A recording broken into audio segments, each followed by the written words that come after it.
Bonjour tout le monde. Encore une fois, c'est votre ami Yoldi Nelson. Entre une jeune fille, surnommée la petite sirène et née avec des jambes collées, ou encore des humains quadrupèdes, aujourd'hui, préparez-vous à découvrir des personnes moins intrigantes ont la particularité de marcher non seulement sur leurs pieds comme vous et moi, mais également sur leurs mains. Ces derniers, découverts sur la côte orientale méditerranéenne de la Turquie, près de la frontière avec la Syrie, sont en effet quadrupèdes. 3 d'entre eux se déplacent exclusivement à 4 pattes, les jambes tendues, tandis que les 2 autres peuvent faire quelques pas debout, la tête et les genoux fléchis. Toutefois, ces frères et sœurs, dont un seul homme souffre en réalité d'une déficience génétique appelée le syndrome d'Ünertan, du nom du physiologiste turc qui l'a découvert. Depuis, plusieurs physiologistes, neurologues et psychologues ont examiné ce phénomène. Pour certains, ces individus quadrupèdes sont retournés à une forme instinctive de comportement abandonné au cours de l'évolution. Et pour cause, des scientifiques pensent que les premiers hominidés marchaient justement ainsi. Cependant, les chercheurs ne sont pas moins divisés pour expliquer cette anomalie. Les uns pensent qu'elle a été favorisée par les parents qui ont toléré que leurs enfants handicapés conservent en grandissant la position quadrupède. D'autres y voient plutôt une combinaison génétique rarissime. Quoi qu'il en soit, ce syndrome est pour le moins hors du commun. D'autant plus qu'il se caractérise également par un langage limité, un grave retard mental et une conscience de soi réduite. Aux États-Unis, Psilocybine a attiré l'attention du monde entier en raison de sa maladie rare. La petite fille était en effet atteinte d'une anomalie congénitale appelée sirénomélie, plus connue sous le nom de syndrome de la sirène. Une condition qui porte bien son nom puisque Silo a les jambes collées, lui donnant aussi l'apparence du personnage fantastique du même nom. Malheureusement, cette malformation a contraint la jeune fille à se soumettre à de lourdes opérations. La première est intervenue à l'âge de 2 ans quand elle a subi une greffe de rein. Shiloh en était dépourvue, ainsi que d'une large partie de son intestin, de son rectum et de sa vessie. D'ailleurs, le jour de sa naissance, les médecins avaient abandonné tout espoir. Ces derniers avaient alors estimé qu'elle ne survivrait pas plus de 10 jours.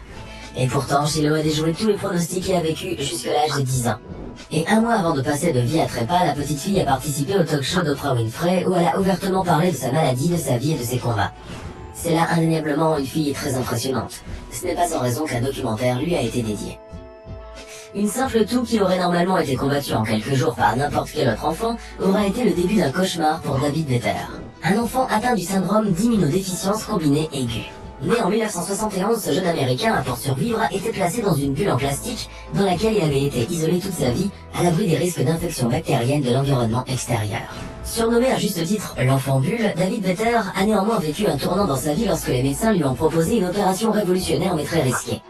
Elle consistait à réaliser une greffe de la moelle osseuse de sa sœur, seul moyen pour espérer compenser son système immunitaire. Au début, tout semblait fonctionner, mais 4 mois après avoir reçu la greffe, David est tombé malade avant de décéder à l'âge de 12 ans seulement. La raison? Eh bien, l'autopsie a révélé que la moelle osseuse de sa sœur contenait des traces d'un virus dormant, l'Epstein-Barr, qui avait été indétectable dans le dépistage pré-transplantation. Ce virus s'était alors développé en cancer, causant ainsi la mort de l'enfant bulle. Cependant, la disparition de David Vetter n'était pas vaine. En effet, il a permis à la médecine d'apprendre davantage sur les causes génétiques de ce déficit immunitaire et d'améliorer les tests de dépistage. De plus, le combat qu'a mené le jeune David a inspiré très certainement plus d'une personne, a été diagnostiqué pour la première fois comme obèse à l'âge de 4 ans. Depuis, il n'a cessé de prendre du poids, et à l'âge adulte, Patrick ne pesait pas moins de 486 kilos. Oui, vous avez bien entendu. Sans surprise, l'état de santé de Patrick Doan n'a pas tardé à se dégrader. En effet, l'homme était devenu cardiaque, diabétique, et incapable de se mouvoir. Il était même en danger de mort après qu'il est resté cloîtré chez lui pendant plusieurs années. Il n'a finalement dû son salut qu'à la mobilisation d'une association, la Ligue pour la dignité humaine. C'est ainsi qu'un hôpital du Dakota a accepté de débourser quelques 3 millions de dollars pour son traitement. Suite à cela, l'homme a été soumis à un régime draconien qui lui a permis de perdre 145 kilos en 2 mois seulement. Ce qui est tout à fait remarquable. Néanmoins, ce n'était pas suffisant. Les responsables hospitaliers espéraient alors qu'il perdrait 200 autres kilos dans un délai de 18 mois afin qu'il puisse subir une opération chirurgicale. Malheureusement, il a rapidement repris du poids après avoir arrêté son régime. Et en 2016, Patrick Doan est décédé à l'âge de 54 ans suite à des complications. Cependant, il continue encore de faire parler de lui. Après tout, il fait partie des personnes les plus lourdes jamais connues sur Terre. L'ascète Prahlad Jani clamait de ne pas avoir consommé d'eau ou de nourriture depuis l'âge de 11 ans. Cet homme originaire du petit village de Sharada, dans l'état du Gujarat en Inde, disait en effet avoir été béni par une déesse durant son enfance, ce qui lui aurait conféré des pouvoirs spéciaux. Il a même déclaré « Je reçois l'élixir de vie par le trou de mon palais, ce qui me permet de vivre sans nourriture et sans eau. » Depuis, son ascétisme a attiré l'attention de nombreux scientifiques. Ainsi, des équipes médicales indiennes ont décidé de l'observer à 2 reprises, en 2003 et 2010. Au cours de la seconde étude, durant laquelle il était surveillé en permanence par des caméras, il a tenu sans boire ni manger, mais aussi sans uriner ni déféquer pendant 2 semaines. L'observé était stupéfait. Mais est aujourd'hui un mystère. Cependant, il n'est pas possible de vérifier si Prahlad Jani n'a jamais consommé de nourriture ni d'eau pendant toutes ces décennies. Néanmoins, de nombreuses personnes pensent effectivement qu'il a supporté un jeûne dès son plus jeune âge, jusqu'à sa mort, à l'âge de 90 ans. Wang Fang est à première vue une femme comme les autres. Sauf que cette chinoise originaire de Changjing a les jambes et les mains à l'envers. Une anomalie très rare mais qui ne l'empêche pas de mener une vie tout à fait normale. La jeune femme affirme même « Je peux courir plus vite que la plupart de mes amis et j'ai un travail normal en tant que serveuse dans le restaurant familial. Il n'y a aucune raison que je sois considérée comme une personne handicapée. » D'ailleurs, elle a refusé de recevoir une pension d'invalidité. Wang ajoute en ce sens « Je peux marcher comme n'importe qui d'autre, je suis comme tout le monde, seulement je porte mes chaussures par l'arrière. » Aujourd'hui, la jeune femme est une heureuse maman d'un petit garçon qui, lui, a bel et bien les pieds dans le bon sens. José Salvador Alvarenga, un pêcheur originaire du Salvador, a fait le tour de la toile grâce à son histoire hors du commun. Tout commence le 20 décembre 2012, lorsque José, accompagné d'un autre pêcheur, a quitté les côtes mexicaines pour une expédition de pêche au requin. Malheureusement, tout ne s'est pas déroulé comme prévu puisque leur bateau, pris dans une tempête, a été entraîné vers le large. Au même moment, le moteur a lâché et les 2 pêcheurs se sont retrouvés au beau milieu de l'océan. Ils étaient alors contraints de survivre via un régime à base de poissons et d'oiseaux crus et en guise de boisson du sang de tortue et de l'urine. Un mode d'alimentation si peu appétissant que le jeune pêcheur en a succombé. José, surnommé à juste titre le naufragé du Pacifique, s'est donc retrouvé seul dans l'océan durant 13 mois. Au final, il a échoué sur les îles Marshall, soit à près de 12 500 km de son point de départ, où il a été secouru et transporté à l'hôpital. Ainsi, l'homme a été soumis au détecteur de mensonges et qui a confirmé que son histoire était à 100% vraie. Ce qui est, admettons-le, totalement surprenant. Néanmoins, le pêcheur a désormais la phobie de la mer et il est suivi psychologiquement. Lorsque Tiffany Geigel, originaire de New York, a vu le jour, les médecins ont annoncé aux parents que leur bébé était atteint d'une maladie génétique rare des os, connue sous le nom de syndrome de Charcot-Levin. Une condition qui en général est fatale pour les personnes atteintes de cette malformation.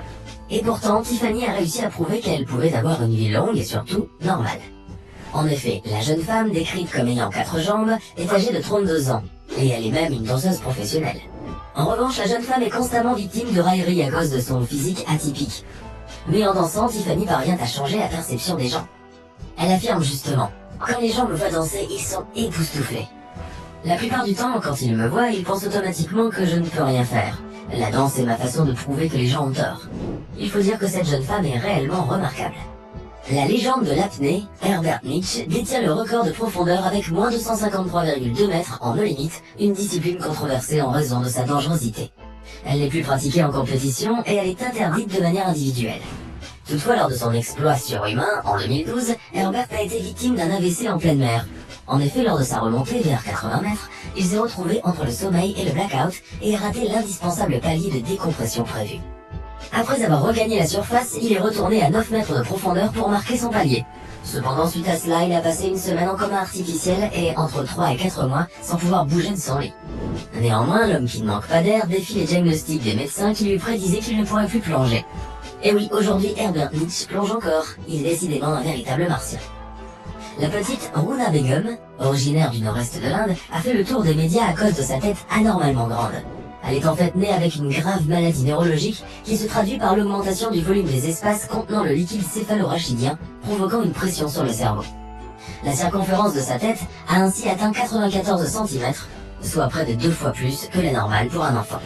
Ce qui a soulevé un élan de solidarité dans son pays et à l'étranger, notamment en raison de l'extrême pauvreté de ses parents. Un hôpital de New Delhi a ainsi accepté de la traiter sans frais. S'en est alors suivi une série d'opérations chirurgicales qui ont permis à la petite fille de réduire la circonférence de sa tête d'environ 40 cm. Cependant, comme certains médecins s'y attendaient, la petite fille n'a pas pu survivre longtemps. Elle est morte à l'âge de 5 ans. Une nouvelle qui a attristé un bon nombre de personnes à travers le monde. Wolfgang Kirsch, né à Berlin, est un homme hors du commun en raison de son corps entièrement tatoué.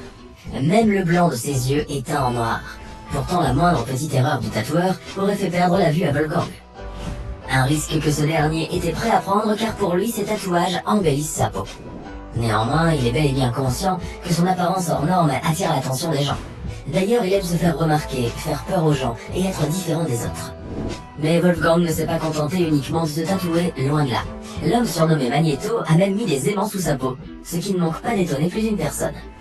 Cependant, au salon du tatouage de Regensdorf, les visiteurs ont qualifié Magneto d'œuvre d'art sur pied de ces personnes qui existent vraiment sur Terre et selon vous, la plus impressionnante.